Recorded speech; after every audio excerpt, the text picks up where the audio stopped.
Hey guys, look at this. A pretty flower in a vase. It's going to be simple, it's going to be fun, and there's going to be lots of little shadows. I'm excited. Let's get started. Hello and welcome to Deliberately Creative. I'm Stephanie. This is what we're going to paint today. It's kind of a peony flower in a vase with some greenery, maybe eucalyptus. I'm not sure what it is, but it's pretty, and I'm excited to get going on this. We only have like 4 more pictures from this series. We've got that are in the Cozy Creative hand-drawn designs. Yeah. So if you're interested in drawing along with me, I've got a video for every single picture in this book by the time we're done. And it's going to be a lot of fun. Wow. All right, guys, welcome, welcome. Good morning. Tatiana, yay, thank you. I'm so glad that your cat turned out well. Yesterday's kitty cat was amazing. I will say that. And people's art that I've already seen going up. Wow. Oh, okay, so this is today's picture in the book. The cat, where is he? The cat from yesterday, right there. So this is an instant download, guys. You can download it from Spring. Teespring has changed its name. It is now Spring. And I saw a question go by a few minutes ago from Shauna about the stickers. And I'm not sure if you're talking about the stickers that I included, like with the Patreon Christmas cards. Those stickers are ones that I just make personally here at home. If you're talking about something else, let me know because I'm interested. I want to find out what you mean. Good morning. Yay. Oh, we've got everybody showing up. Thank you guys so much for being here. I am really going to just jump in. Oh yeah, boy, my space is looking kind of messy behind me, isn't it? That's me. That's in my studio. Oh, really quick, if you like this kind of video, keep an eye out for the next videos coming up. I've got all the videos for this series scheduled now, so it goes through Tuesday next week. And then I'm going to be starting just a, come hang out in the studio with me. It's going to be sort of a potpourri of things, and I will try and get some thumbnails up for those, but it's basically going to be like, let's have a drawing day, let's have a painting day. Maybe we'll draw one day and paint the next day, or if it's a quick and easy drawing, maybe we'll draw and paint on the same day. But it's pretty much so that we can have this time to continue to gather. 11 seems to be a good time, and yeah, I'm excited. From the Patreon cards, can you order some stickers from my paintings? Ooh. See, I haven't done stickers as a product to sell. I may need to find a way to get a reasonable price stickers that I can do as print on demand, because cutting stickers at home can be a thing. People who do that and have product up all the time are amazing. Let's talk about that. We'll talk about it. We'll see what we can do. I am looking at this going, the background is pretty darn simple. This particular image, this flower, I like it because it is simple.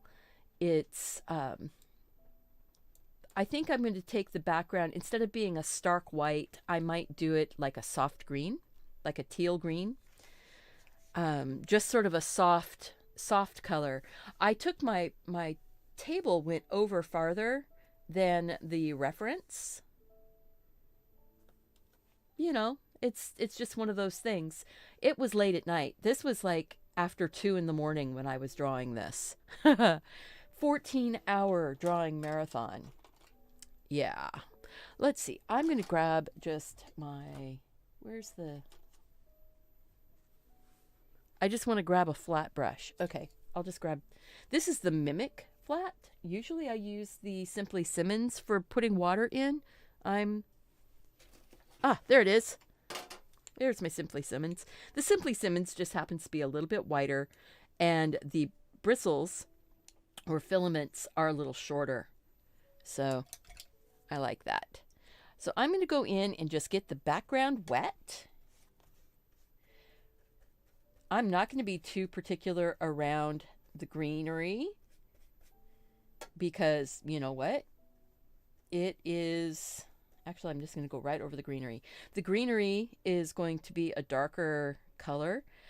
I think I am going to be doing a lot of this, especially the vase, with gouache. And just because I like the look of that on these solid ceramic type things where it gives it a chunky feel. And under here, this is like a floating shelf, so fuzzy. Get that fuzzy off of there. Let's zoom out just a smidge. Get the whole thing on there. There we go. So background is wet. I did not put the green, or I'm not putting the green over the red of the flower, so I'm not getting the whole flower wet. And welcome, guys. I'm so excited that you're here. So this green, teal, turquoise, kind of a retro color, I think, is going to be the phthalo blue-ish color. It's kind of a phthalo. It might be more of a cerulean, but it's close enough. And the phthalo green-ish color. Make a dark... Oh, wow. You really can't see that color being mixed up. It is a pretty turquoise teal type color. There we go. And I'm going to get a lot of water on my brush. So I loaded my brush up with water and it has the pigment in it already. So now when I go on here, in these areas that I want it to be maybe a little darker,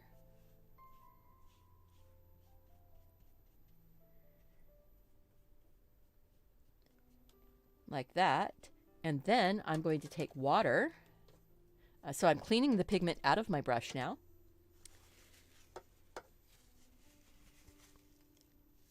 Ah, yay. So, yeah, how's everybody doing?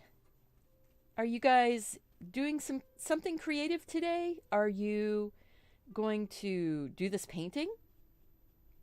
I know I've got some people who like to paint along with me. It's so exciting to see your paintings when you paint along. I like that.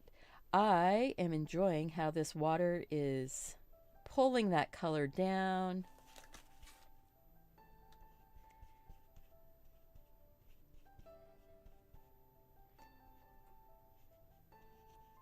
Just going to leave a little bit of that. Now, I see that some of that green is sort of just wandering its way right into my flower.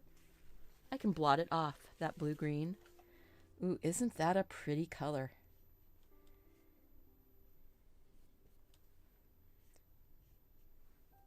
A little bit darker right under the shelf.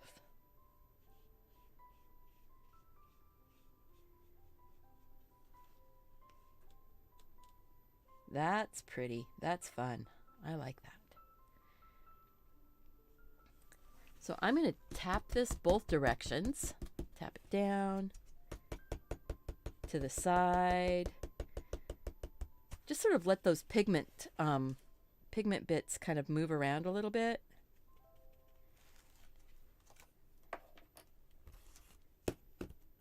We'll see what it does, you know? A little bit different. A little bit different. I'm looking at that going, I want to work that down this way. I want it to be a little bit darker at the top corner. So I'm tapping with my brush, putting a little more water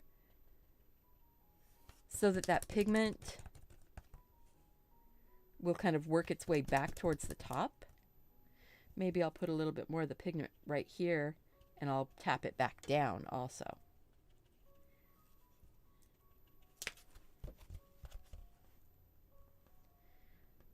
Don't be afraid to pick up your painting and twirl it around a little bit, guys.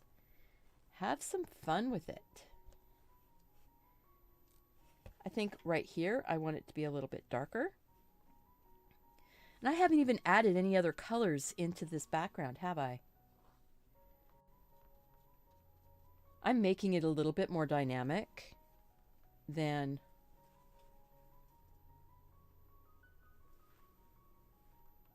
the reference. It's got a little bit more dynamic lighting on it. Yeah, this flower is really, really simple. If you look at it, I did it from the back side. So we have very few petals here showing. We'll have a few areas where we have the shadows, showing up in there. But it's not going to be I'm doing it from the non-complicated side, right? When you do something from the back where it's attached all together, you don't see down inside the middle of it and all those folded over complicated petals. I wanted this to be something that's going to show up as very pretty and soft and just lovely. You love the teal? Yeah, I like the teal too. I like the teal. I'm going to dry this, and however it dries is the way the background's going to be. I might do a few splatters. Maybe not though. There might be enough texture just from the variations of tone because of how wet the paper was.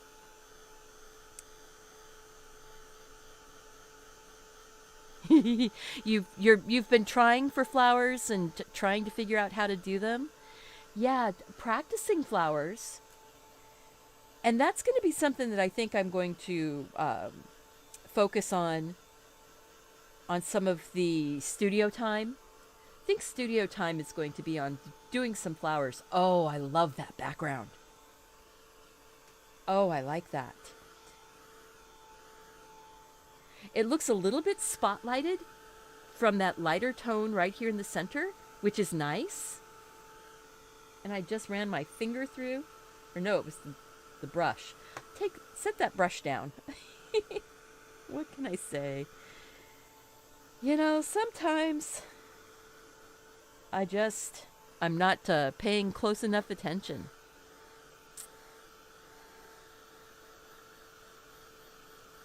Hey, Johannes, welcome.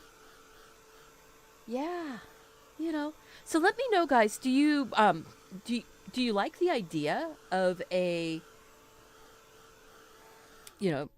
just continuing our studio time? Do you like that idea? Just, even though I don't have artwork that's pre-done, we'll just continue our studio time hangout. So what I'm doing is I'm just getting the inside of that shelf wet, and that inside of that edge where the background kind of bled up into it, because I wasn't being super careful with how I put my water down.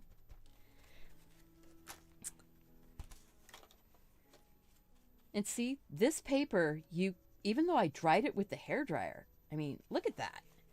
And it has kind of the phthalo colors in it, so it might be a little bit staining, and that's okay, because what I think I'm going to do is pull some of that, whatever color is inside there, I'm just going to pull it in on the shelf. It'll tone it just a little bit.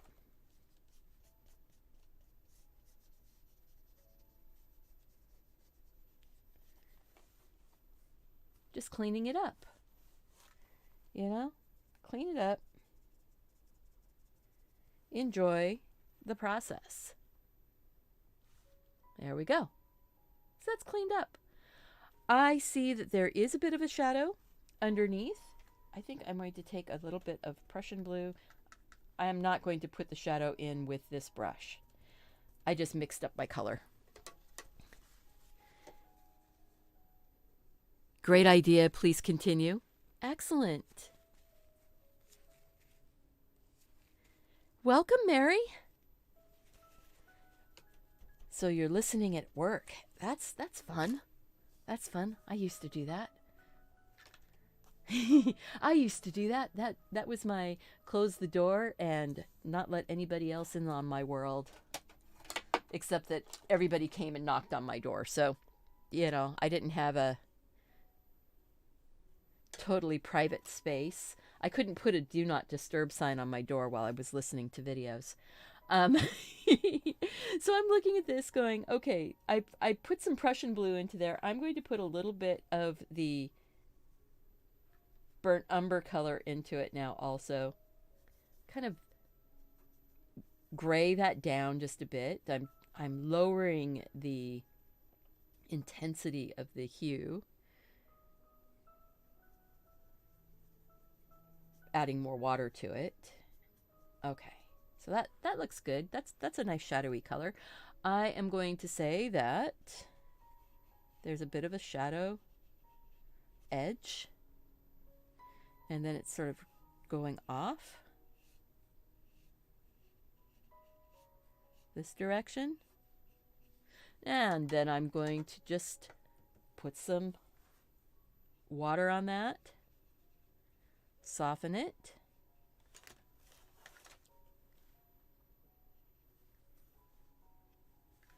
And then I'm going to just, see, I'm just doing things today.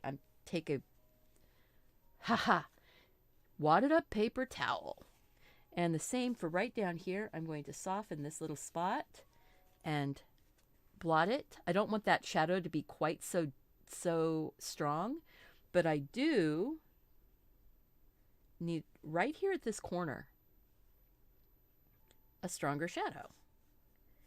Yeah, I like doing these kinds of paintings where you guys are, you're hanging out with me, you're coming along for the ride, and you're being successful with them. You guys are being successful, and that really, really makes me happy. I'm lightly dabbing that shadow. It softens it up as it's going away. Because as a shadow goes farther and farther away from the thing that's casting it, it softens up. More environmental light gets on it, and it just softens up and goes away.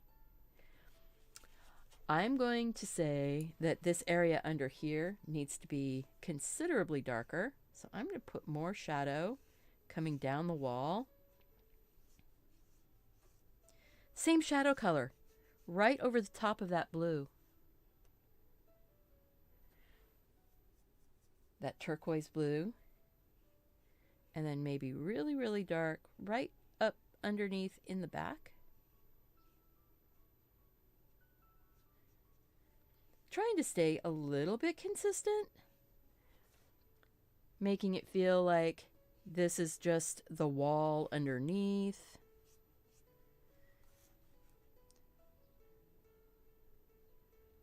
Wow. And it almost feels like a plastery wall under there. That's cool. There's a bit of a shadow back here where the wall and the table meet. So I'm going to grab a little bit more of that kind of phthalo blue, that sort of phthalo green.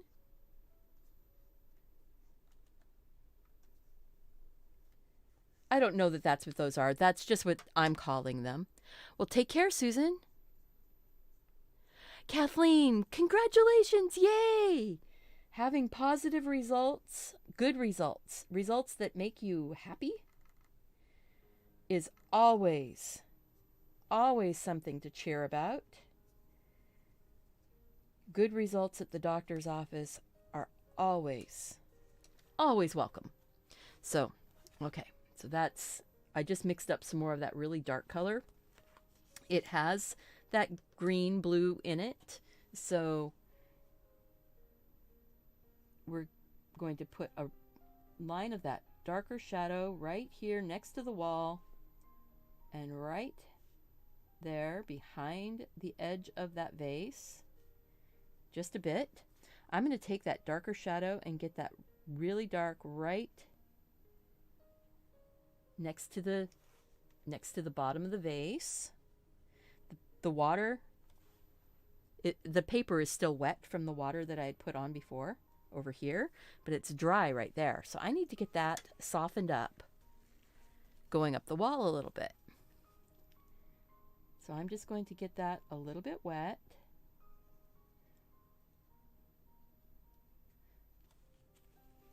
I'm going to take some of that color and put it on this little edge of the wall right there, just so we have a bit of a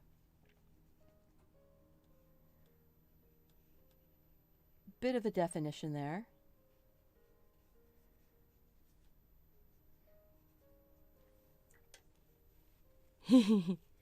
Yeah, good results are always things that we need to celebrate. Celebrate the positive things. So yeah, you guys are interested in having the just having our little arty hangout. It's like the clubhouse, guys. Come and hang in clubhouse, right?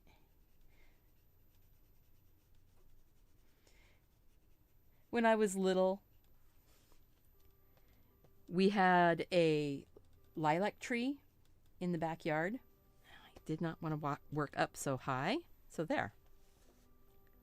We had a lilac tree in the backyard that we used like a clubhouse when I was little. And because it was so old, we were able to, the inside of it was dead, and it had grown a whole bunch of branches and trunks and stuff around, but the inside had died out. So you could fit 3 little girls inside this lilac tree. It was so much fun. And we would bend over branches to be doors. So we didn't have to go build a tree house. Well, we didn't really have a tree that we could build a tree house in anyway. But, you know, it was one of those things. So did you ever have a clubhouse or a tree house or a tree that you made into your little house? I guess that it's kind of like being anytime you can make something that makes you feel cozy. I guess I was a cozy person all along.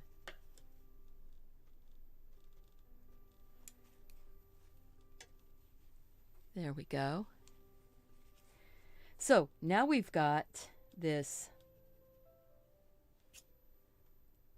lovely, lovely shadow. I want to soften that little edge right there. See, just putting a tap of, I'm just barely tapping with my brush. And actually I want to tap a little bit more dark right there. Just making it even darker. Sometimes the color will pull away a little bit farther and will disperse a little bit more than you expect.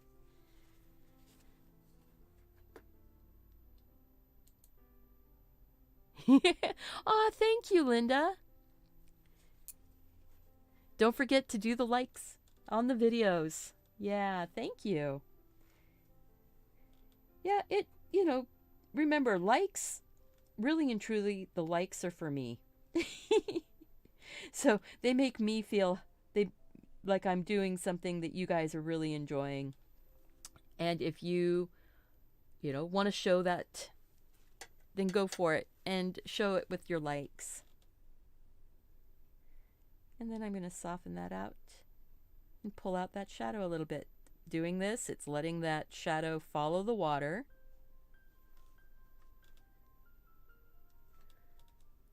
I'm saying there might be some cross light going on here. There might be a little bit of, extra stuff, extra lighting. I'm going to soften that shadowy bit right there. See, have fun, play with it. Don't think that the first line you put down or the first layer of paint you put down is the only time you get to touch it. That's not true. At least not in my world, in how I do my artwork.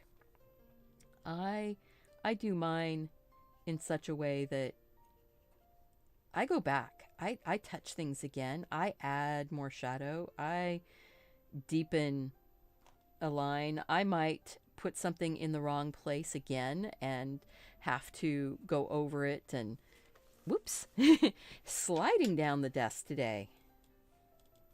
Come on, why are you sliding? Let's put a piece of tape. I'm just going to steal a piece of tape from the top corner. Oh, it was on top of a brush. That's why it was sliding. I'm going, why is this sliding? Well, it was on top of my liner brush, and my liner brush was working like a roller. Silliness. You found a huge hornet's nest in one of your lilac trees.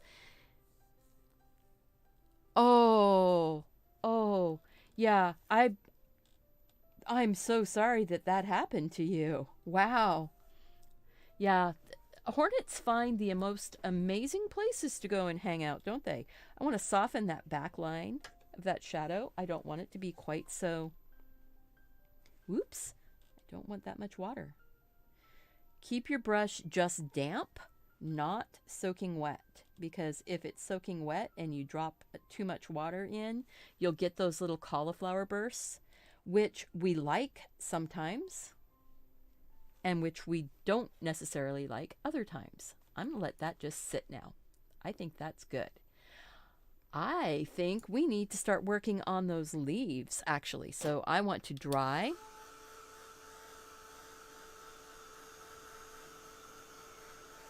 the shadow. I'm just drying that shadow so I don't put my hand in it as I am working on the leaves. The leaves have a lovely kind of a little bit more green, a little more yellow, and I'm also going to put the stem in, and the stem has a little touch of green, yellow, a little touch of orange, maybe red. So let's see what we're going to get here. I am going to just slide down like this. We are going to grab some of that kind of a little bit more sagey type of green. I'm going to add it. Maybe I will get that tipped so you can see. There we go. Now it will go sliding. Let's grab that piece of tape just to keep it from sliding. There we go. So I just picked up the kind of sagey green, that bottom one right here on this palette. Mix it into that shadow color that I had.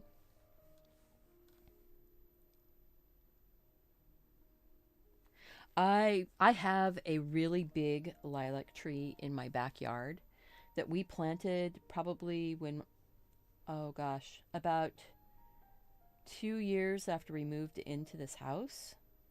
We've been in this house for over 30 years, so it's been there for a while. These leaves are just, basically they are visual filler for the space. I am putting this sort of darker tone in. I'm leaving some edges because I'm going to bring in some other color, maybe. I might just go and grab a little bit of that phthalo blue tone while the leaves are wet. And look how pretty that is. Ooh. Let's go and zoom up closer onto those leaves. There we go. So while that first green is on there and it's wet, I'm going to go ahead and just drop in. This is just Prussian blue being dropped in on that dark green.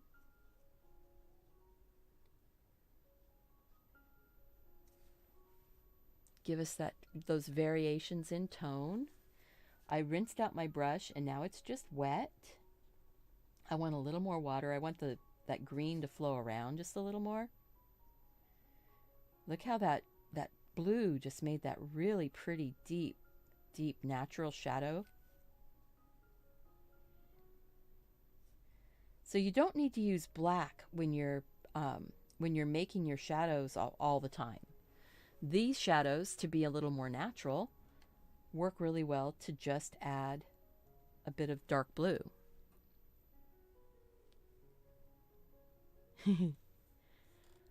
All right. And now I'm going to pick up some more of that green off the side right there. I still have some of that dark blue in my brush, so it changed the color a little bit. I think I'm going to go ahead and very carefully, not too carefully, I'm just going to go ahead and get some color in on those stems. And yeah, this can be a little bit on the fiddly side if you're doing it with a really big brush. But actually, I find it more fiddly using a little brush. Because when you use a little brush, you have to keep going back and forth and back and forth. This, with the big brush, it holds so much paint, so much water. Look at that. I still haven't gone back and filled up my brush yet. That bottom of the flower is that dark green. Okay, so now I just went and got some more of the dark green. Get some shadow right down there at the base where it's coming out of the vase. The base of the leaves at the vase sounds like the court jester.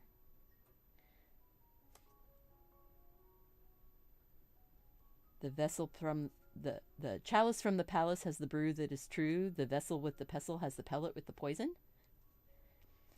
Danny Kaye, the court jester, one of my absolute most favorite movies of all time. I love Danny Kaye. Old time, you know, that's me. I like the old-timey stuff. I mean, it was well before my day, you know. It was one of those, we would watch that on the Saturday matinee on television where they would play old movies. Back in the day when you only had, you know, 4 channels before cable. Oh my goodness. That's another way to talk about BC, right? Before cable.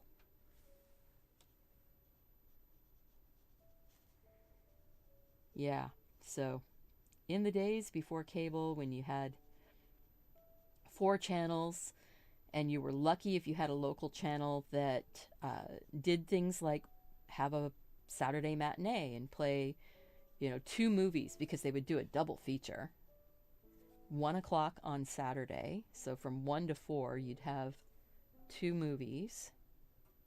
Because that was back in the day when movies were only like an hour and, you know, up to like an hour and a half long, so they didn't have to cut them too much. How many of you were surprised when you got your first DVD or VHS copy of a movie and that you'd seen as a kid, and then realized that the television station had to cut several scenes that you had never seen, so it was like watching a brand new movie again? I'm just going in and dabbing different tones of the green, different intensities of that green. See how we've got like a little highlight here that's going now because we're just deepening up those contrasts.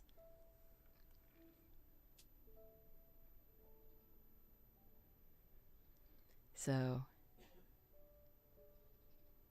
yes, Ella's grandma, yes. I remember in the summertime, we would have the open playground, and they would have a movie. So I watched a lot of the like the Herbie, the Love Bug movies, the little Volkswagen that was used as a racing vehicle.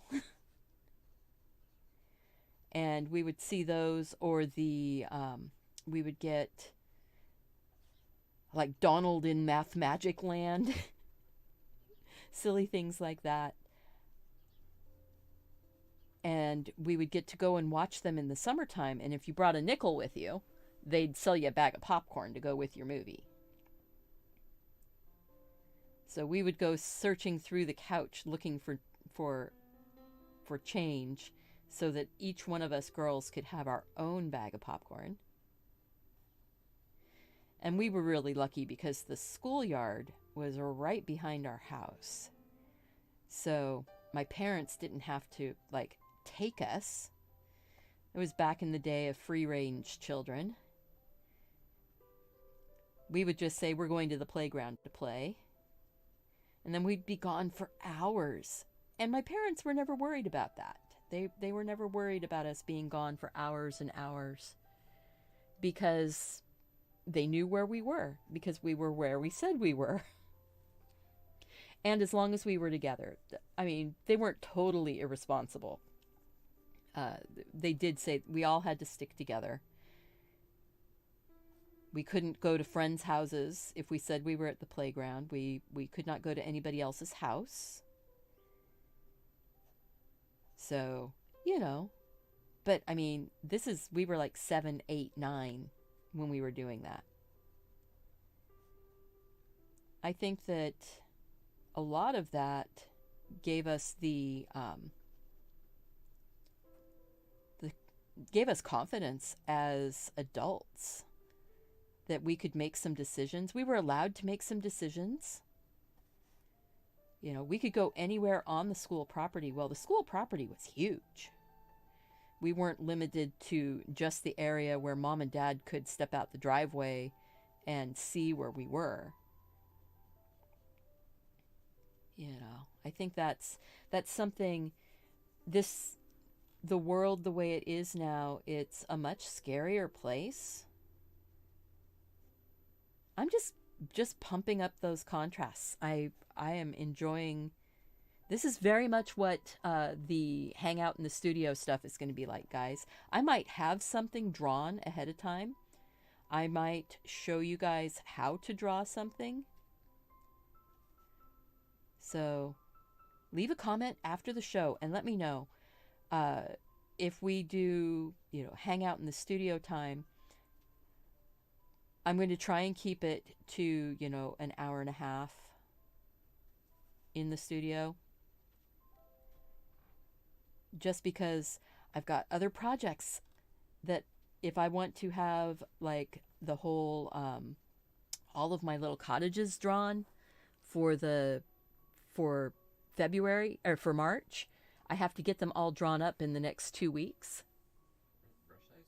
Oh, the brush size. Thank you. What brush size am I using? I am using a number 12 round by Creative Mark. It is their Mimic Squirrel. And it holds so much pigment and holds so much. You can adjust how much water it's holding by just, if you have too much water, you can lay the belly of the brush, this fat part right here.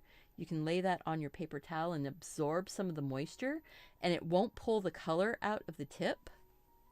If you are interested, I do have all of the materials listed down below on my Amazon affiliate link. That is an affiliate link. I do earn a commission if you make purchases through that. It does help my channel out. Let's zoom out and see what we're looking at here. Sometimes we get up so close. You want to draw and paint along? Well, Porcupine Pancake, I love that name. That is so cute. If you want to paint along with me, see, it's a good time. Good question, good time. I have my 30 Cozy Creative hand-drawn designs, and this is one of the designs from this book. Whoops, I need to move my hands around again. There we go. It's time for the three-way view, right? So this is the book, just the pages printed off on the printer. This is an instant download book that you can get from Spring. It used to be named Teespring. It's now Spring. But you can download digital books. I've got several different ones on my Spring store. So check them out. I have things like this. I've got things like, if you're looking for a fun doodle coloring book. We did these pieces of art in a mini marathon, 6 fun doodle hearts, and then we painted them all. But you can download this, print it off on any paper you want, and you can make cards with it. So you can print on watercolor paper. This is just watercolor paper with the ink from the printer. You can also get the already painted and colored versions to print on your printer and use as cards or send as postcards. Cool thing. These, you can just put a stamp on it, address it, and put your little whatever you want to say over here. Just draw a line halfway down. The address goes on the right with your stamp, and the left side is open then for you to be able to send a sentiment. This is available as a digital download too. So lots of downloads. And the little folded 8 Reasons Why You're Awesome book. All on the Spring store. So check it out. And every single one of those pictures in that book will have a painting that goes with it. A live stream painting video. I did all of these, all of the images in this book are being done as live stream videos. And I love doing live streams. I love having you guys hang out in the studio with me as I'm doing them because it gives us a chance to visit. I am going to zoom back in now, and I want to go ahead and put the flower. No, maybe I'll put the vase in and then I'll put the flower in. I'm going to work my way up. That's what I'll do. So, you know, I keep going back and forth, back and forth. What am I going to do? I want to look at this vase. Now, the vase looks really complicated, doesn't it? It's not. If we look at this picture of the vase, I'm going to make it really big so we can really see it. What you see are you see highlight lines, you see shadows, and you see reflections or midtones as we're going around. I may have made this even more complicated looking, but I'm going to use gouache with my paint. So, or maybe I'll grab, so I don't have it going pastel-y, I'll just grab some gouache. So let's go ahead and let's just go to the wide view for a second. Okay, we'll go to the wide view. So what I've got here is I have some of my Arteza gouache. And I'm going to set the picture over and just dump them out. What do I want? I want the burnt umber. And I want I think the ultramarine blue, because I'm going to cool down that burnt umber just a little bit. I think, no, I think that's what I'm going to do. It's just those 2 colors. And then put these out of the way. I'm going to use those 2 colors and white to give us all of our variations, all of our colors. And this is not all of my colors. This is just the ones that I thought I might be using. Hello, Phyllis. I have lots of folks here. Whoops. Come on, slide down in there. I have lots of folks here from Canada, and we get people from the UK. It's, going on, it's about 9:45 in the evening in the UK, so it's not too late in the UK. It's early in the day in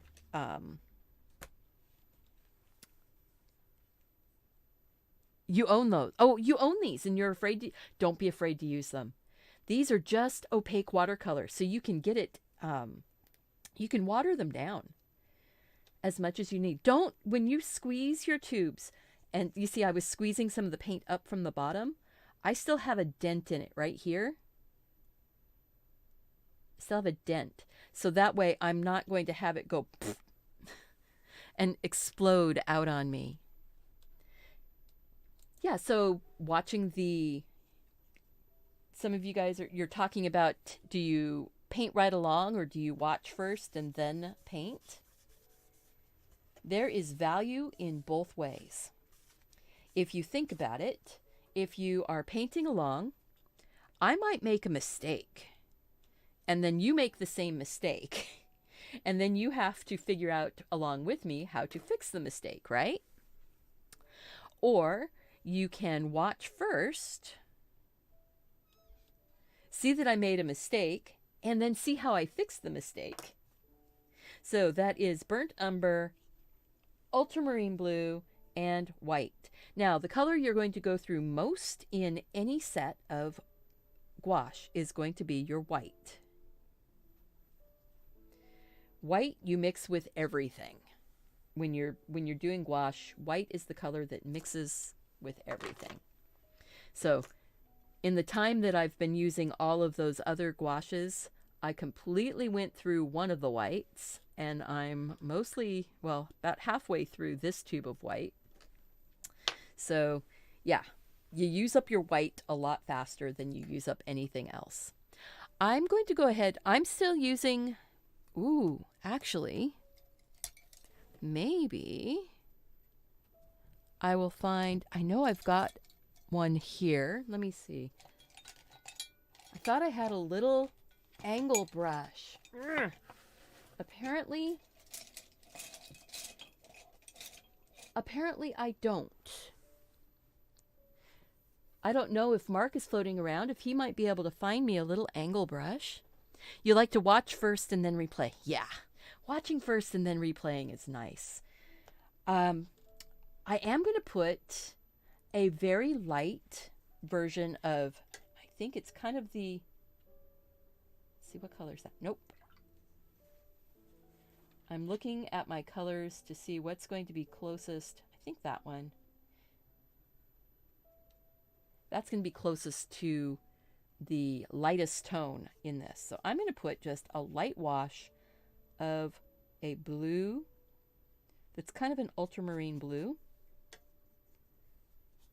or a blue violet-y type color, just to get a layer of some color down underneath. This is going to be the lightest color except for my super highlight that I do with white. So, but I just wanted a little layer of some color on here. And then I'm going to dry it.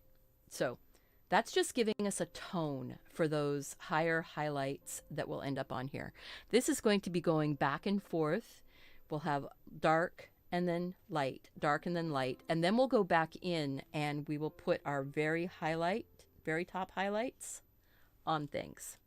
So I will go in and do half of the diamonds here. I will do one side is dark, one side is light.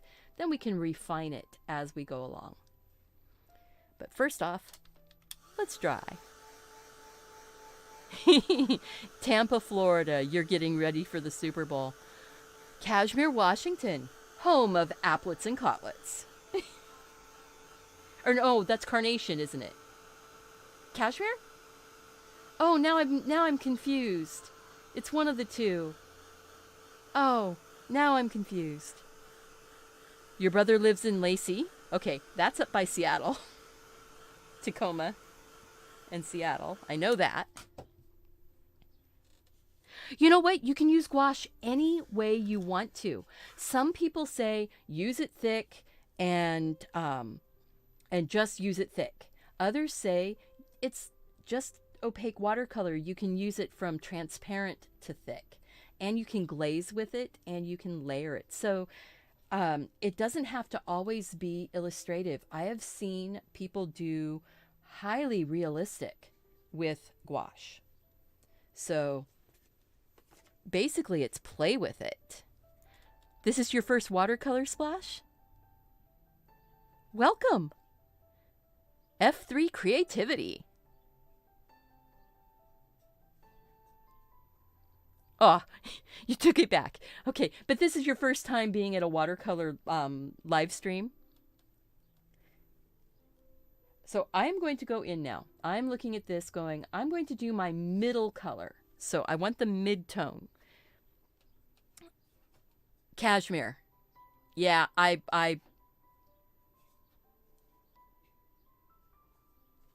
got it right. Yay! And now also Crunch Pack. I do not know Crunch Pack, but I do know Applets and Cotlets. I like going over. We like to go up to Winthrop, which is this cute little kind of western town. They've sort of themed it, you know, as you do when you live when it's up in the Northern Cascades.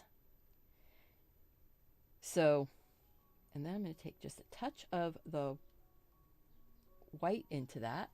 Oh, look at that. See, I made a really dark color with the burnt umber and the ultramarine blue. Made it really dark, and then I added just a touch of white to it. And that might be a little bit dark for my mid-tone, but, you know, I can always lighten things up as I go along. First step is just to get color on. So I'm looking at this going, this one here, I'm alternating every other one. This will end up being my dark side.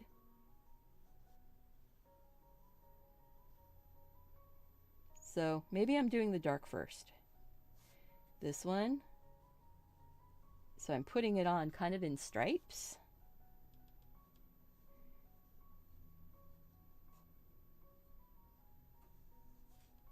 Moving over, this one.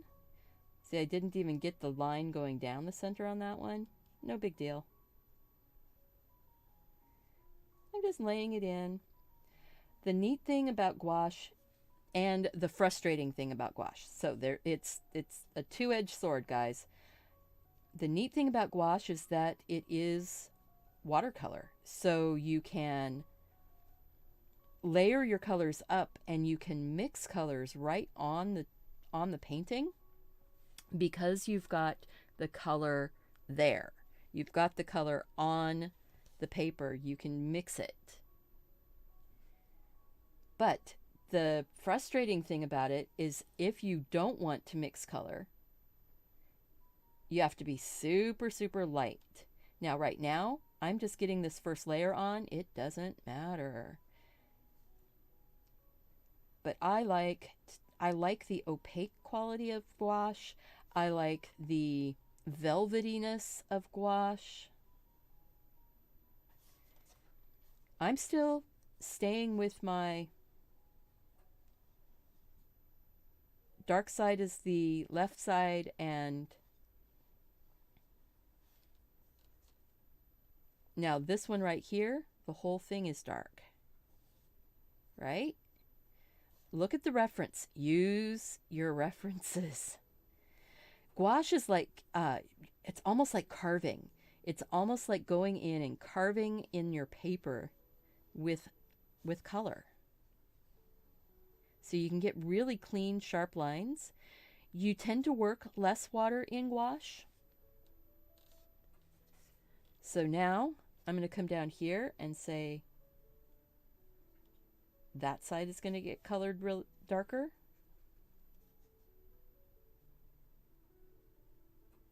Yep, so I said I was doing the mid-tone, but really, I guess I'm doing more my darker version.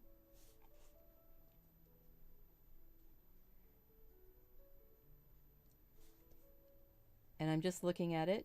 I'm not too worried about leaving highlights. That's the another cool thing, another benefit of gouache is that you don't have to reserve your highlights.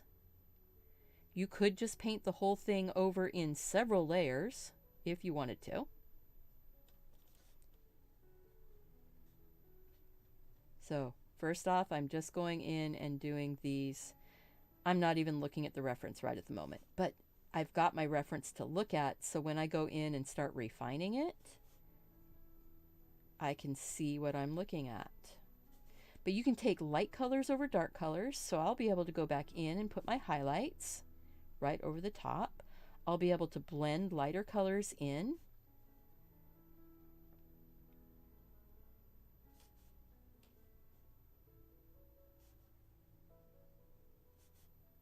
There we go. See? We're just gonna get these in. Just sometimes you just want to get a bit of color down so you have a path to follow. I'm leaving myself breadcrumbs.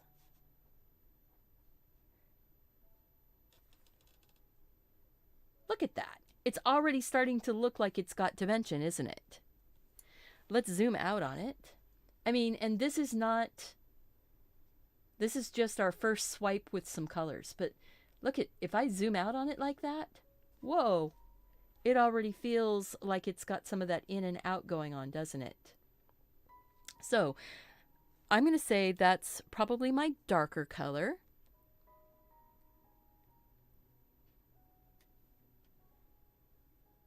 I can just keep lightening it up. I can also go back in and darken it up. So looking at this, the very, very outside edge is even darker. So I'm just going to pick up some of the darker color that's out on that outside edge. Touch of water.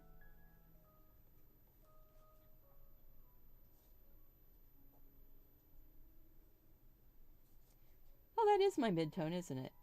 The color I did before. So if that's my midtone, I think I'm going to go ahead. It is my midtone. I might take a little bit more water and a little bit more white, add it into it. So see, I can get a lighter tone. This is a soft brush. Some people find doing gouache with a soft brush is a little bit more tricky. So you might want to work with like a golden taklon type brush. Don't worry about it. Yeah.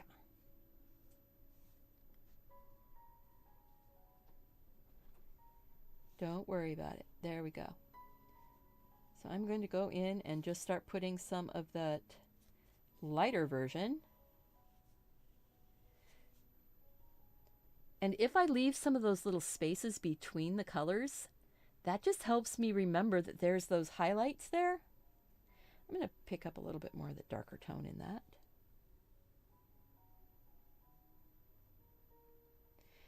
These go together like puzzles.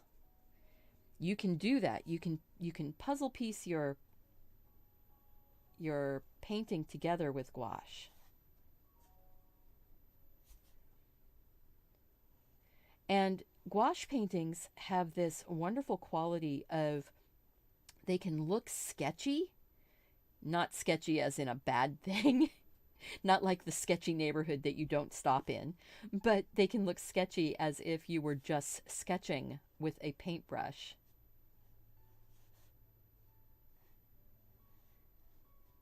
Look at that. So then I'm going to come down here and put this sort of mid-tone color right there on the top triangle of each one of those.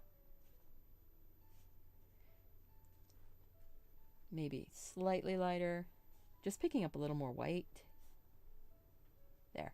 I just wanted to be able to see it. And that's the thing. I'm just playing. I'm just kind of going, ooh, what can I see here? What can I see? What's going to make this feel in and out? What do I see in the reference that's going to help me with that too? One of the things I see in the reference is that there is a heavy margin around the top of around all of the squares or diamonds.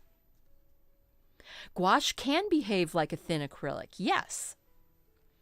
So you can layer your colors over. It can actually behave like a thick acrylic, and you can get acrylic gouache. So you can get gouache that will be beautiful matte, velvety type, a velvety type quality to it. It doesn't reflect light the way that acrylic does. So you can have that lovely gouache quality, but with the acrylic quality of not being so reactive to water.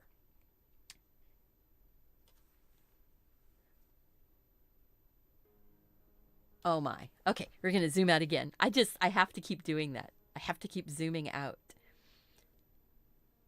Look at that. If you wanted to, you could stop right there. You could have a white flower, just put a little bit of gray-blue shadows on, and you could be done.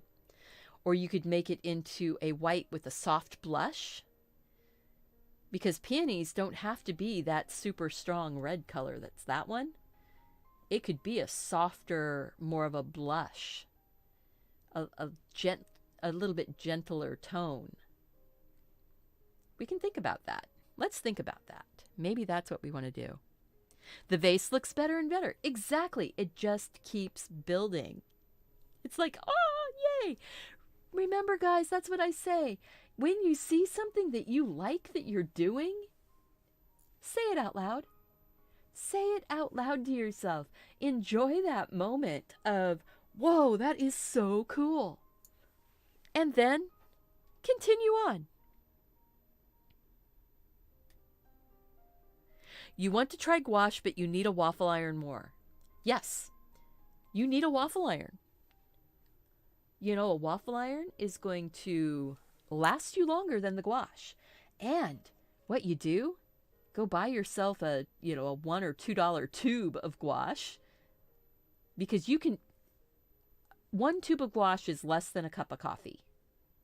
All right. So if you were to buy a cup of coffee or a cup of tea out, you could buy the gouache instead.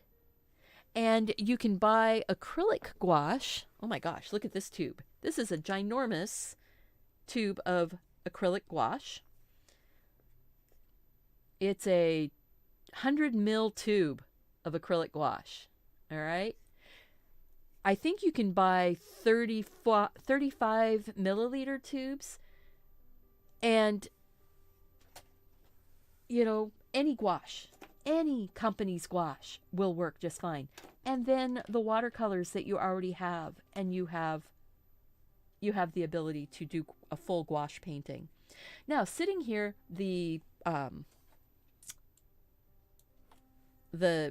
my brush is getting a little bit dry, so what I'm doing is I just put some water on it and I'm working my paint around in my brush. I'm going to add a bunch more white, little touch of water, and a lot of white. My brush is really getting filled with the pigment. See that? But I'm only letting it go up about halfway. If it goes up much farther, you're not going to be able to get that paint out of your brush just painting. Yes, you can. You can have your cake and eat it too. Get the single tube of white gouache and use your watercolors. Now I'm going in and I'm putting my brightest quadrant of my diamonds with that color. I'm still not, painting everything in perfectly. I probably won't, because there's what they call specular highlights, little highlights that are showing up in spaces that are unexpected.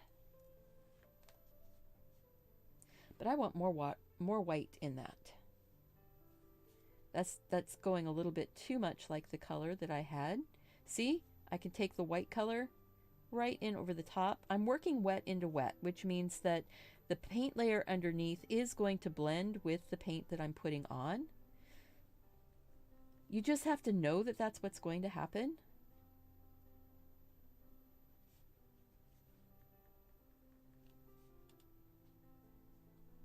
Just know that's what's going to happen. Having a fine point on your brush really helps.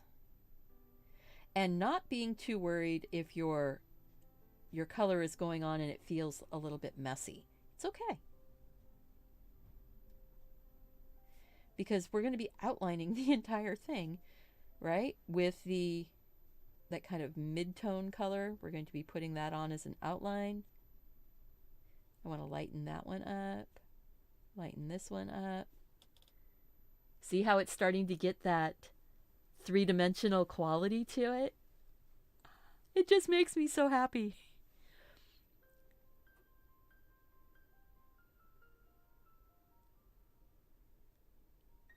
What do you... Welcome, but for nothing? Huh? I don't know. I don't know.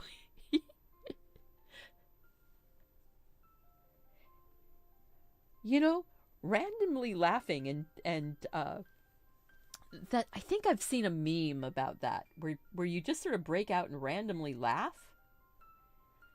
It causes people to really get confused.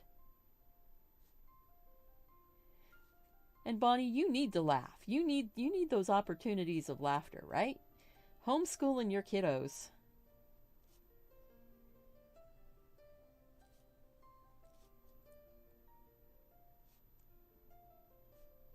There we go. See, I'm just sort of... Ooh, that one went a little bit wild. That's okay.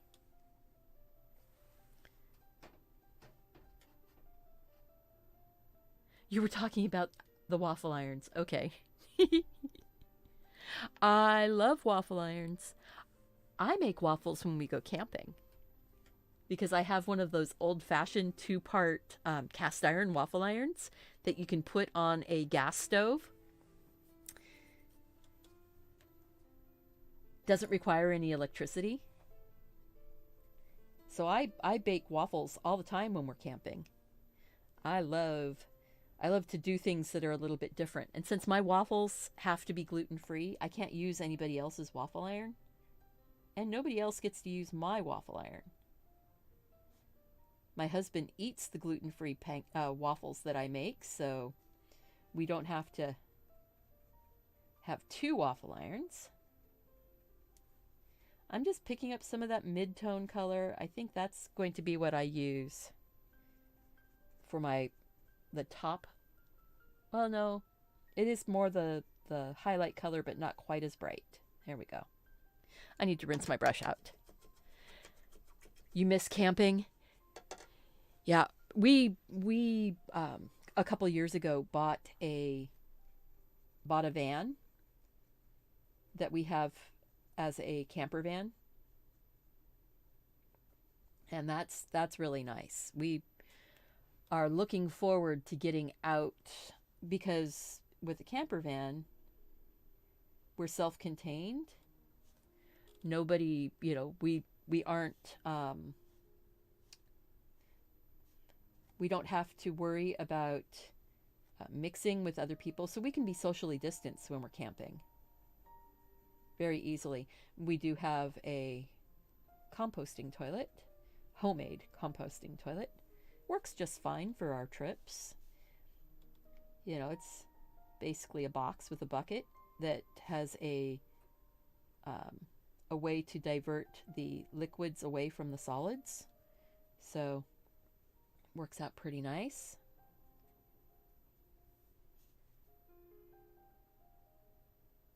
I'm just taking some of that lighter color on the top edges.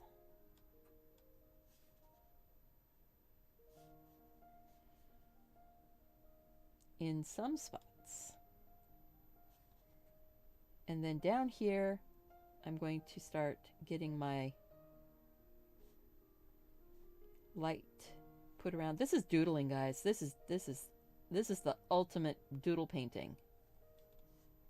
Look at that. And then I can take some of my dark colors and blend up along the edges of those if I need to, so it doesn't look quite so stark.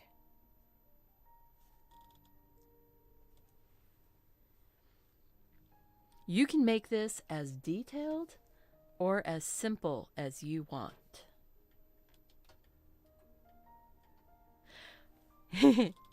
Yeah,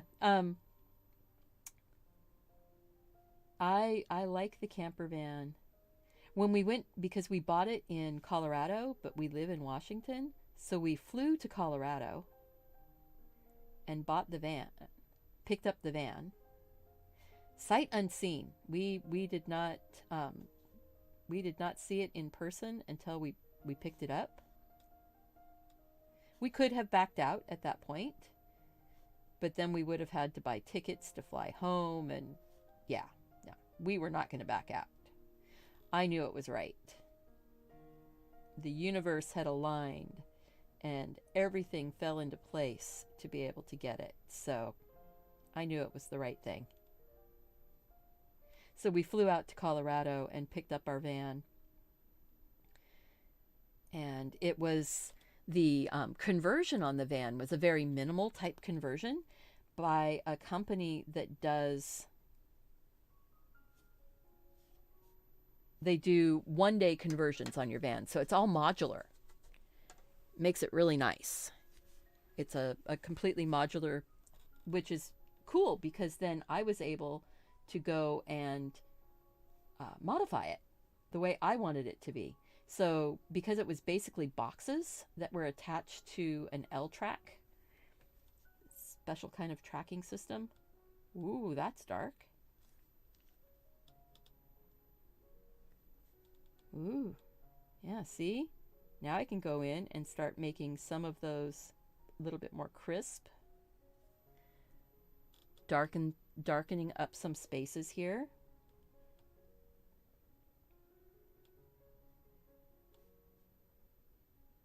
Yeah, and we get, when we're on the highway, we get between 18 and 20 miles to the gallon on that van too, which is really, really interesting. I mean, it's a big cargo van, basically. So I'm just looking here going, all right, this one down here actually has a bit of the dark at the top of it. And then this side here has more. I can put that dark in and just,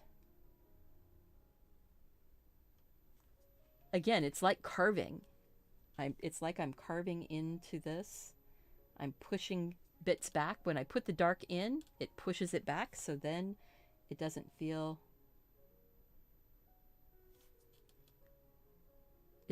flat.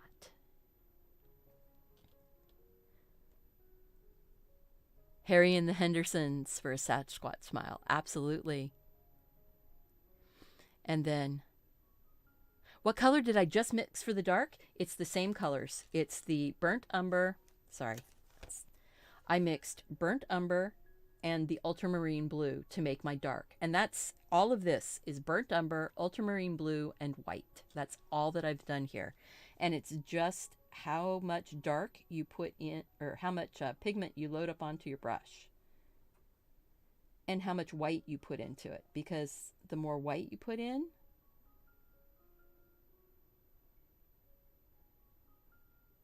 the lighter it will be, right?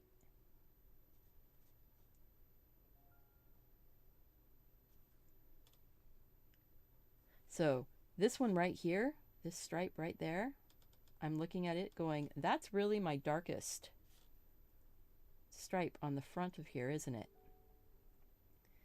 So I'm just going to work that down.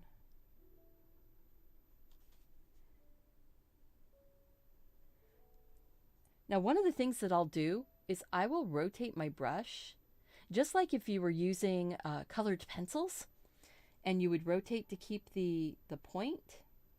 I think I just sort of automatically do that. It keeps the paint moving down the tip. And it also keeps my tip from getting bent over and stuck in a spot. I think this one right here is darker also.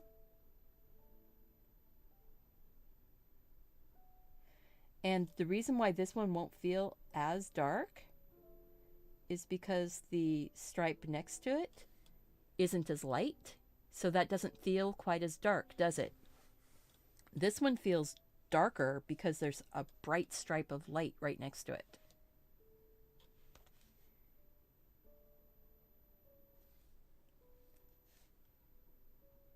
And then this one over here is really quite dark. And it's just pretty much dark, dark, dark. Maybe a tiny edge of lighter color over there.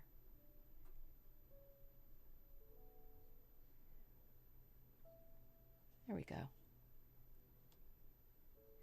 Yeah, the reason for doing the vase first, I think, was because I knew I was going to probably spend more time on the vase than I do on the flower.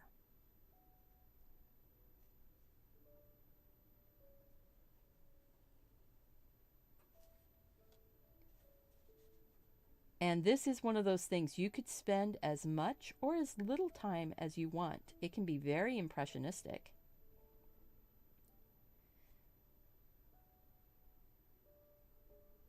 See, I'm kind of using that color inside, that dark here, to sort of sharpen up some of those edges. Maybe some of them I go over a little bit. It's not a big deal.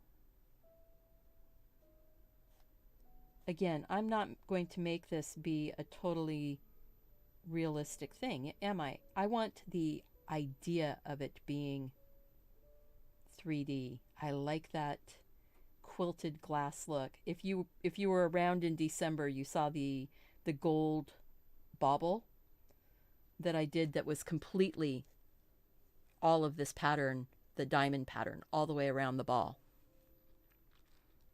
I used a 1-inch flat for the background. Yes. Thank you so much for helping out. Where did I set it down? There it is. So I used a 1-inch flat wash by Simply Simmons. My brush is a little dirty. There it is. But it's a 1-inch flat wash to wet the background and drop the color in. There was only the one color in most of the background. Yeah, I do. I get focused sometimes. And, you know, I love my community because you guys are awesome at sharing and helping each other out. Since I do get a little focused sometimes, I'm going to bring a little bit of that dark color that way. Into that one right there. See,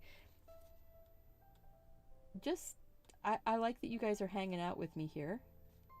That you're willing to hang out with me. It's always such a surprise to me that folks want to watch and they want to chat and share a little bit of their lifetime with me, you know? Because that's what we're doing. We're sharing a bit of our lifetime. Isn't that amazing? All around the world, we can share a little bit of our lives. We can spend a little bit of time. We can help others see that this world is not as big and it's not always scary. You know, this is a calm and safe place. This is a place where we can chat with each other. We can enjoy each other's company. And yeah, just enjoy life. Enjoy life. So I'm just pushing that color up into those areas that I want to be a little darker. Sometimes going over, filling things in, like that right there I want to fill in. That right there. You know, I don't want that highlighty bit right there. I don't want that to look quite like an outline.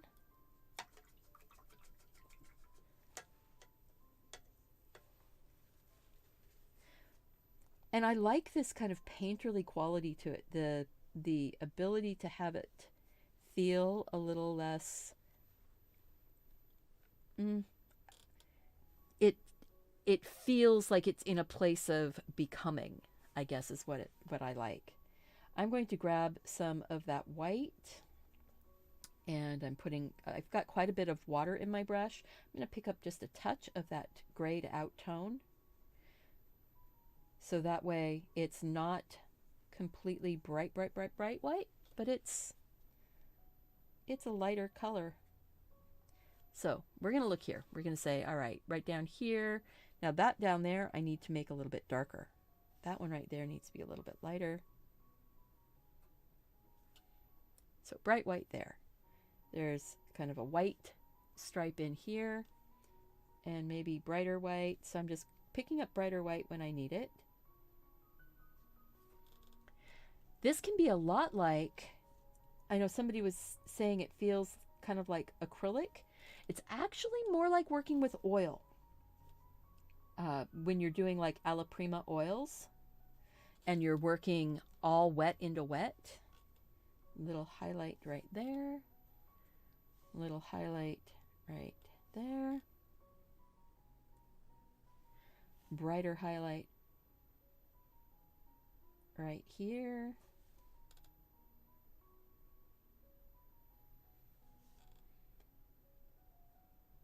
Kind of bright right along there. I need to darken up that back edge just a smidge. I'll just put some of that lighter color in for the moment. Then we're going kind of a grayed out version. Coming down the center. You could use a liner brush. I like kind of the hit and miss quality of the tip of this brush here. Hit and miss meaning how sometimes I will push harder and lighter.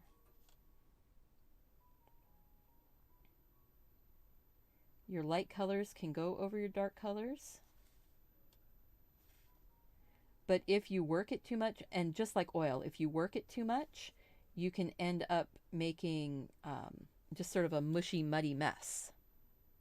So you kind of have to have a light touch when you're going back in and doing these types of, these little details and such. A little bit lighter there. I like this painterly quality to it. You can see the hand, even though we're doing this over a pen and ink sketch, right?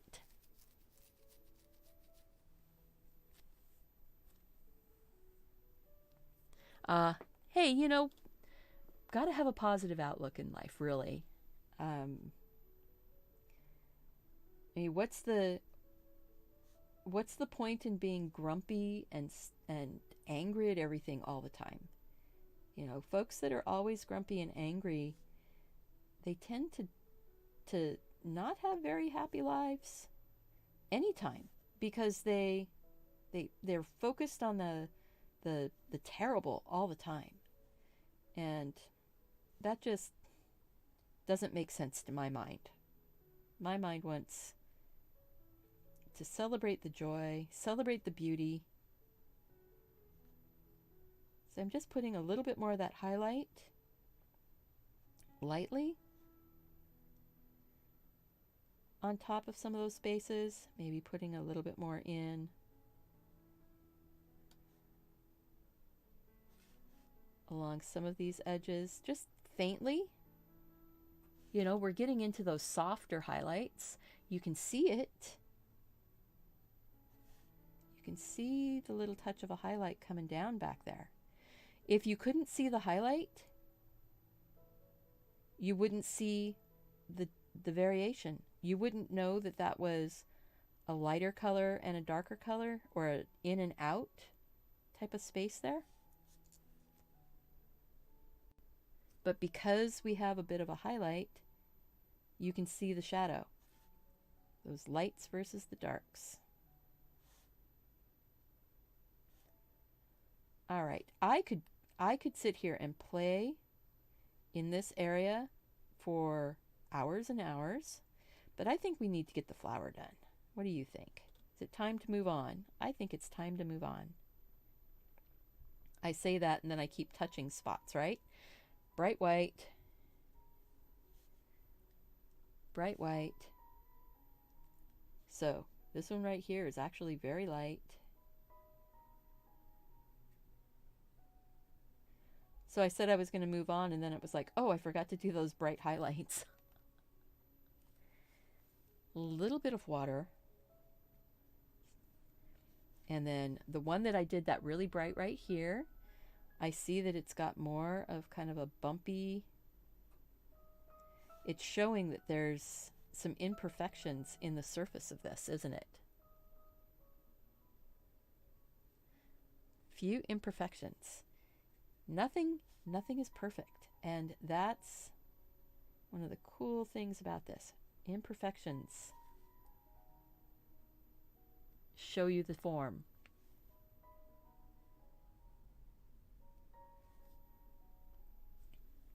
And the bit of that line up into the center. And sometimes it's just a couple little lines is all you really, really need to show that there is some highlight and there is some shadow. So there we go. All right, I am going to, yeah, it's definitely time for the flower. Yeah, I'm done. Well, except one line, because I see that I really need that darker tone. So I'm just grabbing some of the blue and the brown, and I'm just going to come back here and darken up that outside edge right there, and bring just a touch of that back in. So darken up as you need.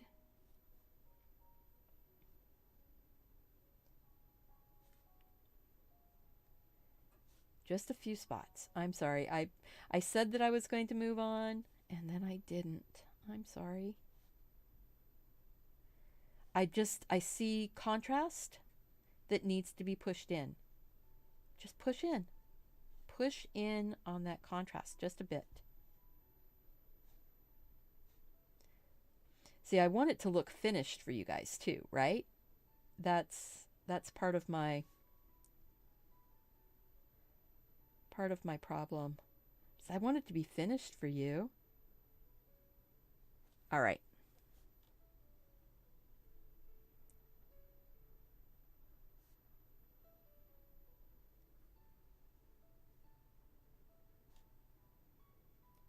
There. Okay. Okay. Stop. Stop. Stop. Move hand. Move hand away. Okay. Well, I'm just going to soften that line. I just want you to see how harsh that line was right there. I'm just going to soften it. And now we're done. Oh, I know you're not complaining. I just don't want to. I want to be cognizant of your time also. And I am notorious for doing this. This is something that I am notorious about. And yeah, it does. It feels like these are the little touches that make the magic happen. So, you know, cleaning up a few of those little edges just pops it into focus. Okay, let's zoom out. Let's zoom out. It's probably way more focused than I think it is. The only thing I see is that down here, it's too bright.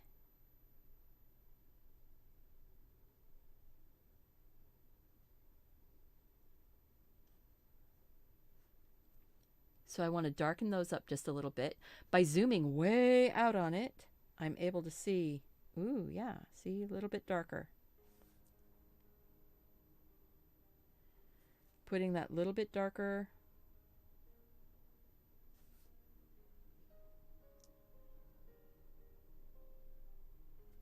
So that means actually this one right here needs to be a little bit darker too. Even though it's got that bright specular highlight, that little fly speck, even though it has that fly speck highlight, the actual piece needs to be a bit darker in there. And that part right there.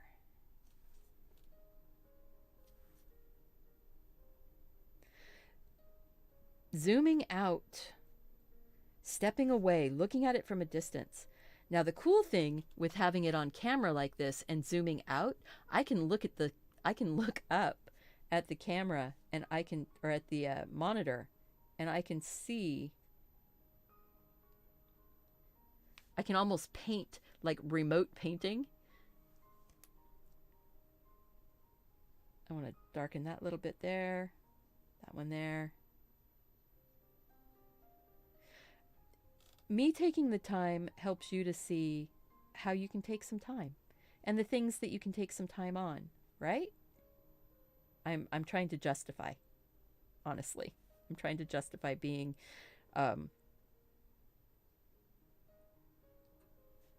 being a little bit greedy with your time.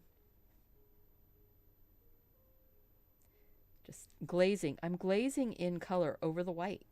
You can do that.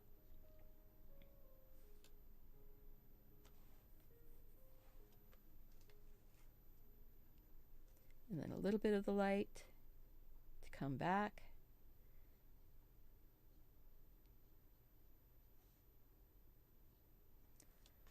All right. Step away from the vase.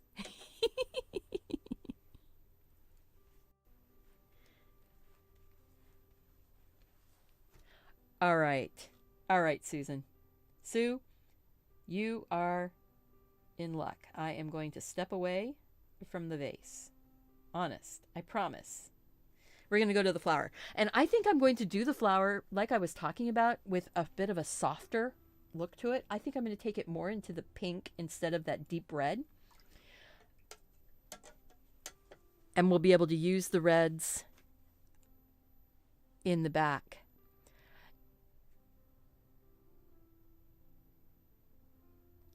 Ah, Tatiana, thank you for being able to. I love that our community is multilingual, because not all of us have the skills of being able to speak both in, you know, in our native language and in another language. So I am so thankful. Okay, stop it. Stop it. Doing it in peach. You know, I've not seen a peach color. I have a kind of a peppermint, not really peppermint, but it's kind of pink with a bit of,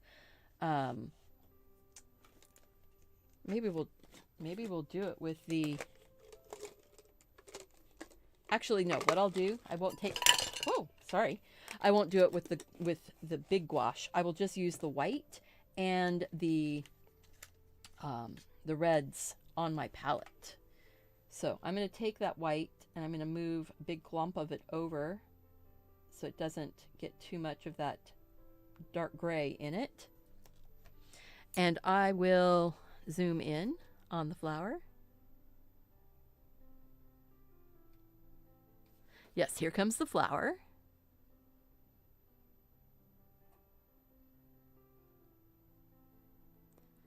Whoops, zoom, zoom. There we go. So we're going to zoom in on that flower. I'm going to hit the, so there we go. A little bit of that. So I am going to, actually, I'm going to take a bit of this white that's on my brush, and I'm going to use a little bit of white gouache right over the flower. Just like you would do water with watercolor, I'm painting white, because that way it's going to help my watercolor that I use go more pinky colored and a little more opaque. It's going to stand out from the background. This is my idea, my thought process. So right now I'm just painting it all in with some white. Now you wouldn't do that with oil paint. You would not paint your whole your underpainting with white necessarily.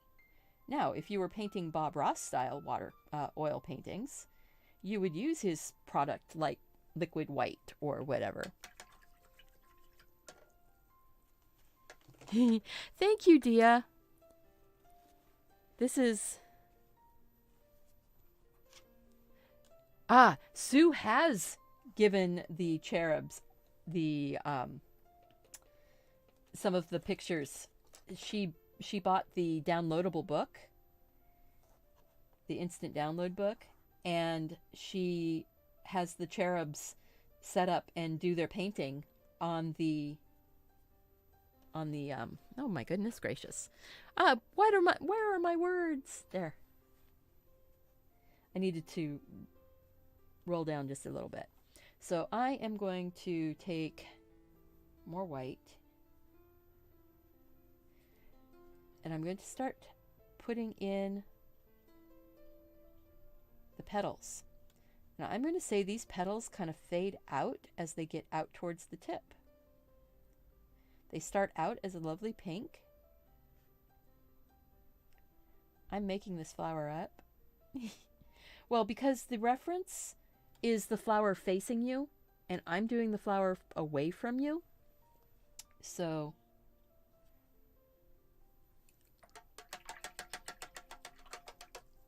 your liquid white is still good after 30 years? Oh my goodness.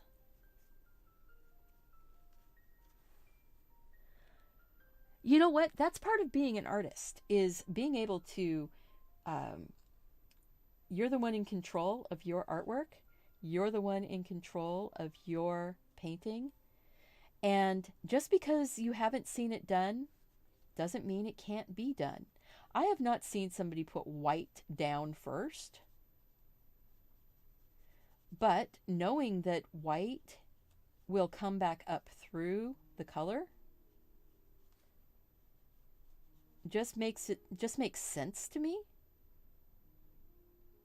So right now I'm letting some of that white, I did pick up a little bit of white on my brush also.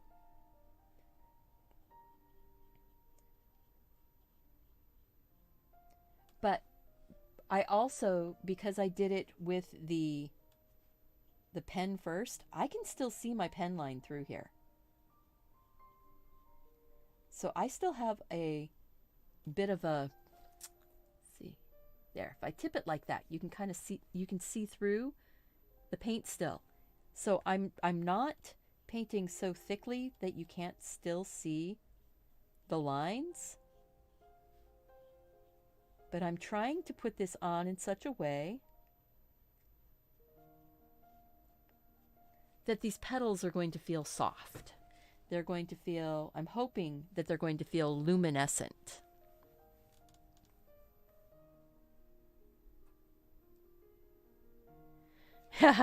Yep. I did do the call out for the, Sue had all of the kids that she takes care of. She had them all at the table working, and had my video running on the big screen in their room, in the workroom, and they were able to. Then she had asked me if I could shout the kiddos out, and I will shout out little kids anytime. So if you have a little kid there that wants to have their, have a bit of a thrill, I don't know, if they like my artwork and they want me to, you want me to shout out their name, let me know. It is fun. I remember when I was little, there was a cartoon, morning cartoon show that was Ramblin' Rod. And he would play all the old, Hanna-Barbera?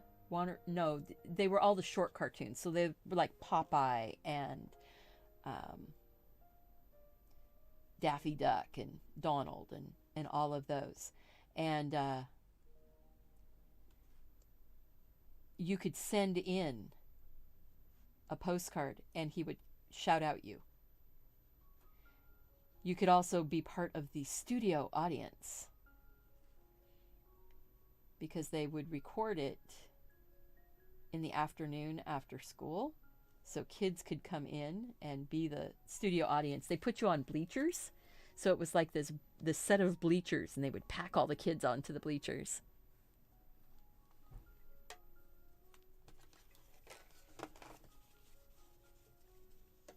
Your dog is snoring. I love it. Romper Room with the magic mirror. Miss Marion with the magic mirror. Oh, yes. So, see, you can put color on, you can blend it out, and unlike acrylic, more like oil, after it's been sitting for a while, you can still go back and blend. So I can leave that just like it is and go ahead and get my other petals put in.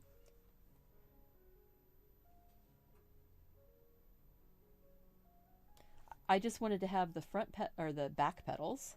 These are the front ones that I'm putting in. I'm putting the softer pink on.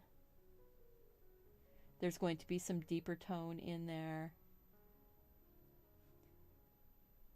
And the nice thing about doing it facing away from you like this is you don't have so many of those complicated spaces that you have to fill in. Now, don't get me wrong, I love a good complicated flower. But I also love being able to share something in a timely manner. And complicated flowers end up with a lot of hours. Complicated flowers do lots of hours. Riley was so impressed with how real the wood grain looked. He still talks about it and tells me I'm lucky that Stephanie is my friend. Aww. Well, tell Riley, thank you so much. And I appreciate that you like that wood grain. Yeah, I love doing wood grain. There's several of the paintings this month have wood grain backgrounds or wood grain tables or shelves, or I like a good wood grain. And I like that so many of the things we've done are not gender specific. Now this would be a lovely card to make for someone. This one would be really nice to make for, Mother's Day, Valentine's Day. But everybody likes a good cup of coffee or tea, right? So I'm picking up some of that. Look at that. I picked up some of that darker color. Wow, that is not staying focused. You remember Romper Room and Captain Kangaroo? Yep. I think a lot of us are kind of in the same age range here. I just picked up some white, and I'm going to put white right here on this petal. Kind of in a painterly way. Look at that. Just picking up some white. My brush is not clean. I have pink in my brush. I have white on my brush. I'm looking at this going, well, where would it go in? Where would it come out? Where am I going to see the highlight?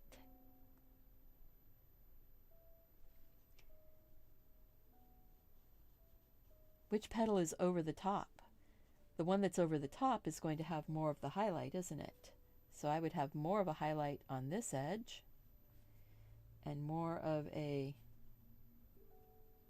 darker tone. Let's pick up a little bit more of that pink.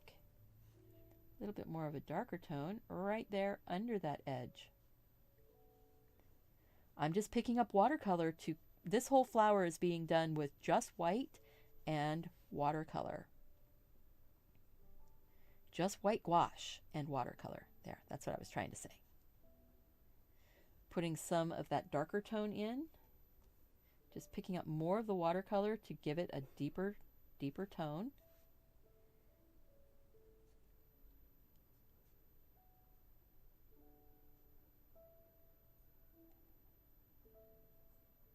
See, these petals, there's going to be a little bit of shadow. If you look on the reference there, I can still use that reference to inform what I'm doing here. I'm using pink first to darken up some of those deeper tones, but I might go back in and grab just a tiny touch of Prussian blue.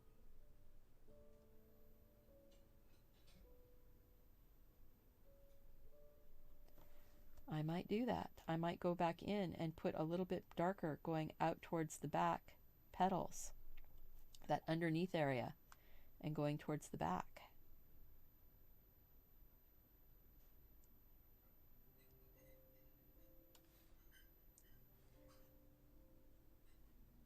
So there we go. A little bit more of that darker tone right there. So hey, we're all fun. We're all young at heart. Absolutely. And you know what? Just because the thing with art is that really age does not matter. And this is not one of those things where you can't teach an old dog new tricks. You know, people say, oh, I'm too old to learn. Nope. Art is one of those things that you can learn at any age. You can develop skills. You can grow. There are people who didn't come to art until they were in their 80s and 90s that painted amazing, amazing pieces. So just because you're at a certain age that you think, oh, I'm too old to learn, you're not. The only thing that will limit you is you telling yourself you can't. And that is the same no matter what age you are. You know, if you say, oh, I can't ride a bike, and you're 9 years old, well, you're not going to be able to ride a bike until you tell yourself you can. So don't let age be a limiting factor. I'm taking some more white. I'm going to put some more highlights in, put a little bit out here on the edge. See, once I'm there, I start picking up a little bit of the color that's actually on the paper, and it blends with that white, so it's not as bright.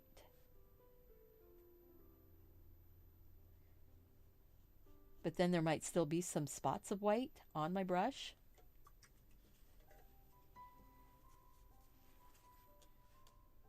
And I can go in and I can blend. See, you get to a certain point here, you have to add more pigment. You have to deepen it up to be able to see that separation in your petals. Neat thing is, so far I've only used the magenta color on my palette and the white. I might pick up a little touch of ultramarine blue for some of my deep shadows.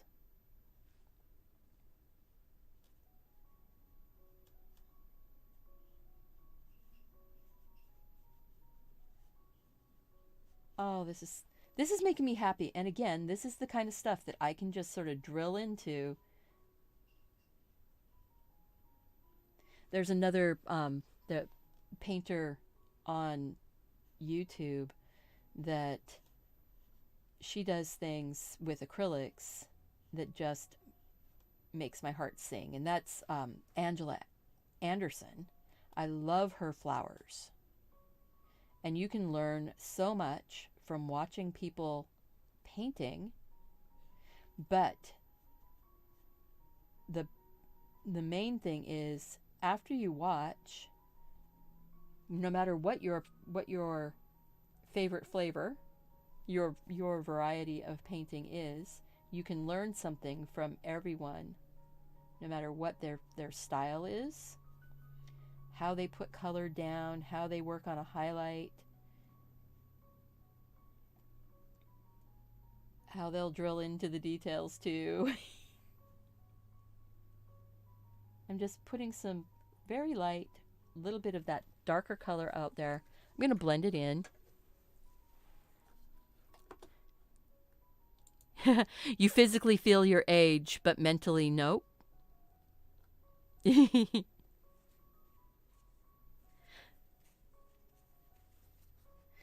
The flower is looking good. Thank you.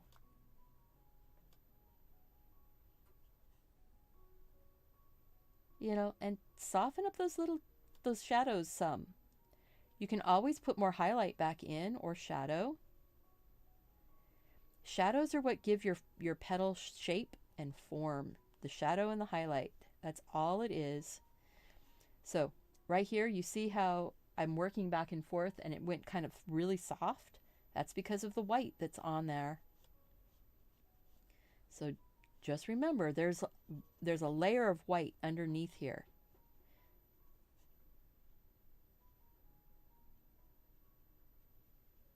I'm going to grab more of the white actually and put kind of an edge of white and see if I can get a little edge of white up here.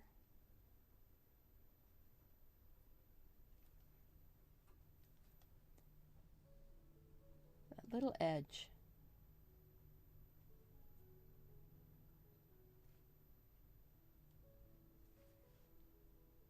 Little highlights here and there. Little highlights, brighter highlights. Make those petals just feel a little more real. You can always soften them up. So say, that swoosh didn't quite make it exactly the way I wanted. Yeah.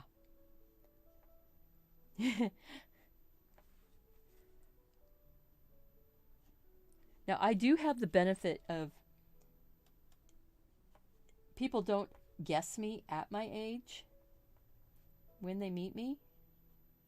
I tend to be guessed several years younger than I actually am, which is fine now that I'm, at the age I'm at. But boy, when I was a new mom and kids would come to the door to sell stuff and they would ask if my mom was home, that was a little disheartening. And I can say that I was not, I did not look favorably upon that.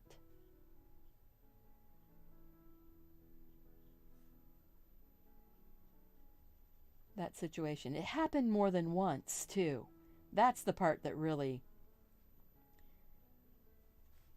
got me. But yeah, I was even into my late 30s. If we went places that we needed to be carded, I was still getting carded. I'm not getting carded anymore. People guess me at least over 21 now. All right, I'm going to grab a touch of that ultramarine blue now and that pink. I'm going to make kind of a purple tone. Doesn't that make a pretty purple? I'm going to try that out. Just a little bit here and there. It's not dark. It's not super dark.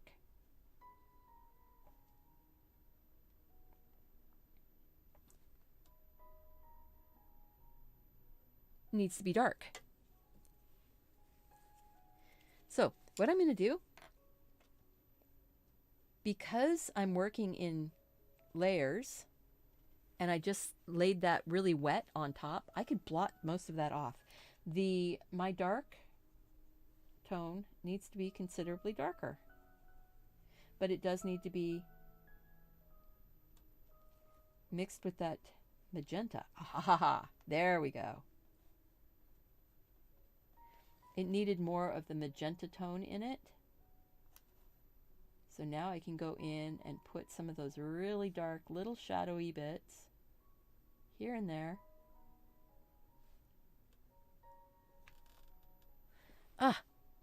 Sorry about that. You look younger too. Yeah.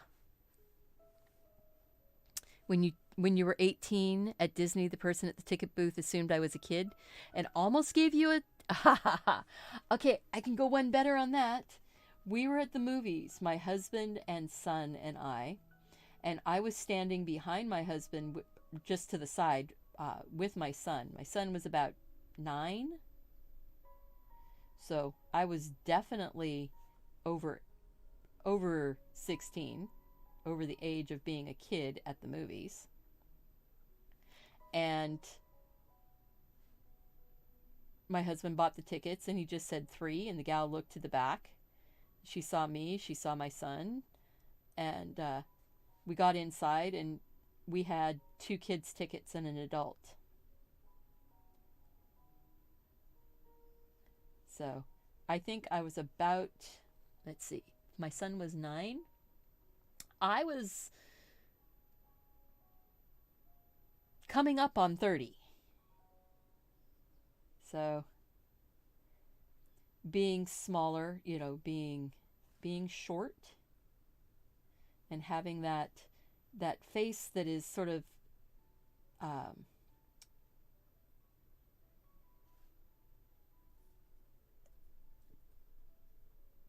promotes that feeling of youth.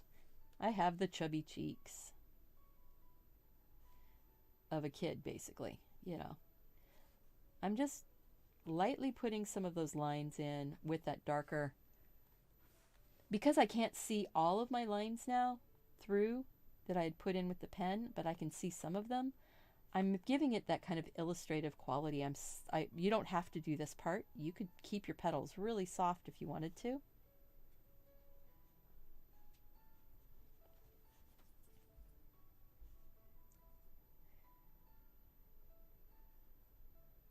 There we go. And then I'm going to take and dry it real quick.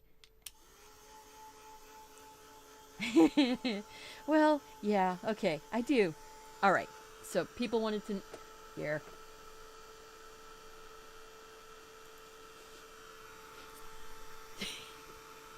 So yeah, see, I've got the chubby cheeks. It's kind of a heart shape type face. You know, I weigh probably about 30 pounds more than I did when that happened. But yeah, it's fine. And, you know, nobody guesses. Okay, I'm going to say it. I'm going to be 57 this year. It's just what it is. But yeah. So there we go. Okay, that's enough of me. All right, so I just dried that. So now when I go in with my light color.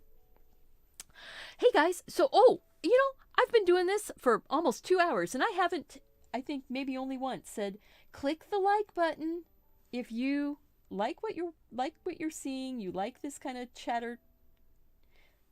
Have some fun with us.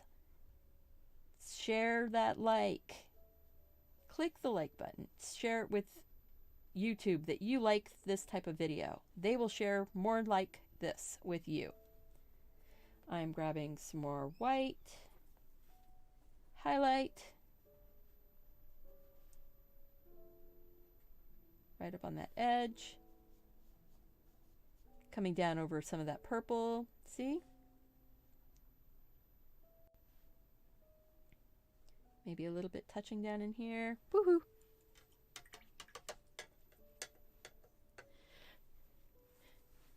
Thank you, Shauna. I am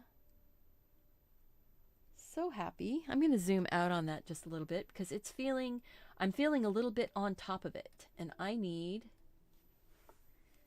to zoom it out just a smidge so I can kind of, got too much water in my brush. So what I'm going to do is lay my brush down on the paper towel.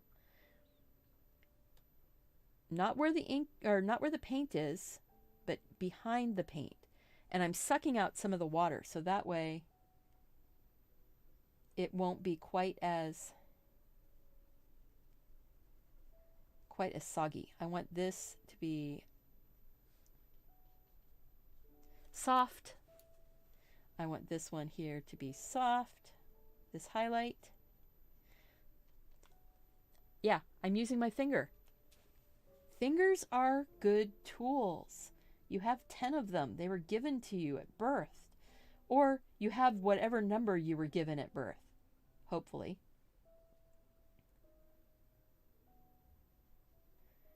And you make it work.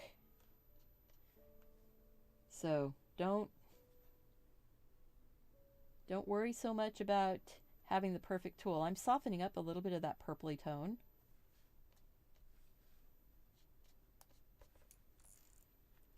softening it up, going, okay, I need a little bit more magenta. Pick up a little bit of the white.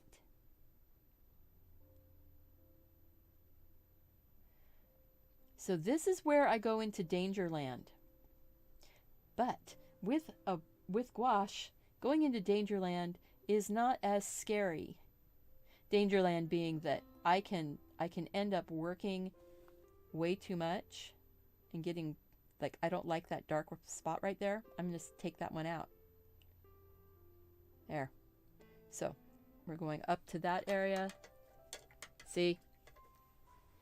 It was feeling a little too, like this right here is feeling a little bit too harsh. I'm going to soften that petal out. I'm going to say that petal goes all the way out.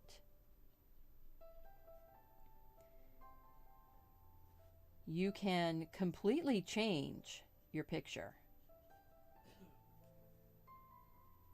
pretty much at any point with gouache. Look at that. Boom. That petal is fixed. Look at this. Boom.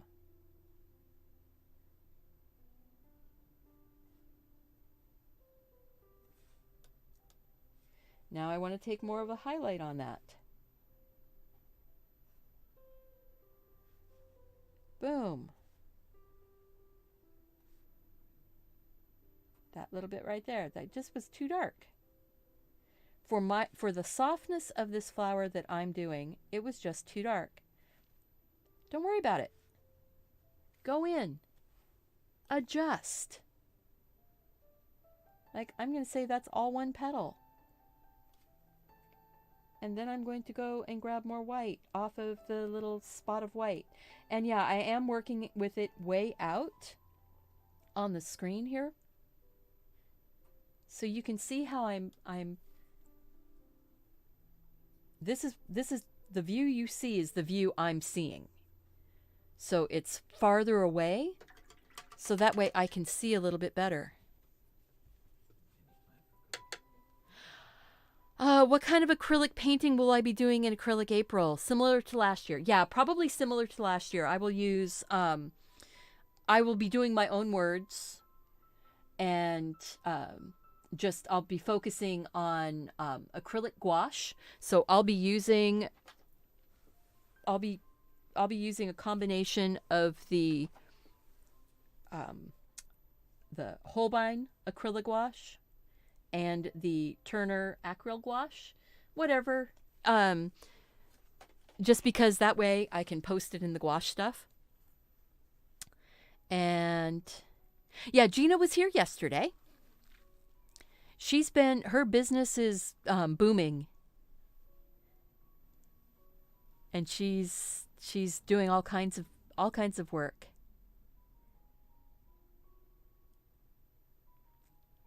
I just noticed, haven't seen Gina. Yeah, okay. You always seem to miss her. Yeah, she's a busy lady. She's got stuff going on.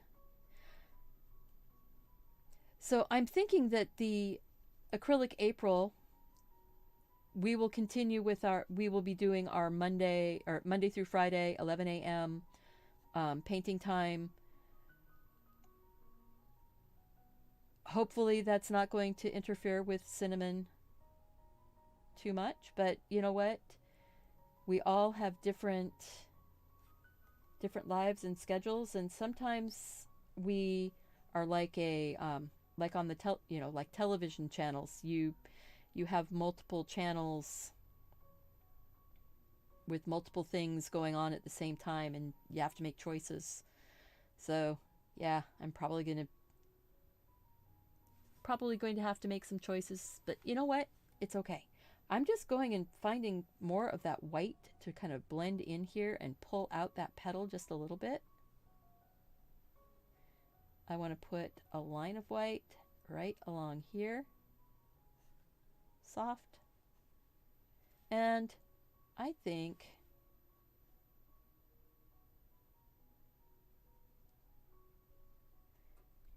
You know, I think acrylic April is probably going to be a lot like a lot like all my other months now, which I'm planning on, you know, trying. I'm going to try and maybe come up with a list of words to do. I might find somebody else's prompt list of just art prompts, or I might make my own, or maybe you guys can help me make a prompt list. All right. See how we're just bringing that in. Need a higher highlight. Trying to sort of sneak in underneath of some of that dark color. I just want higher highlight there, higher highlight here.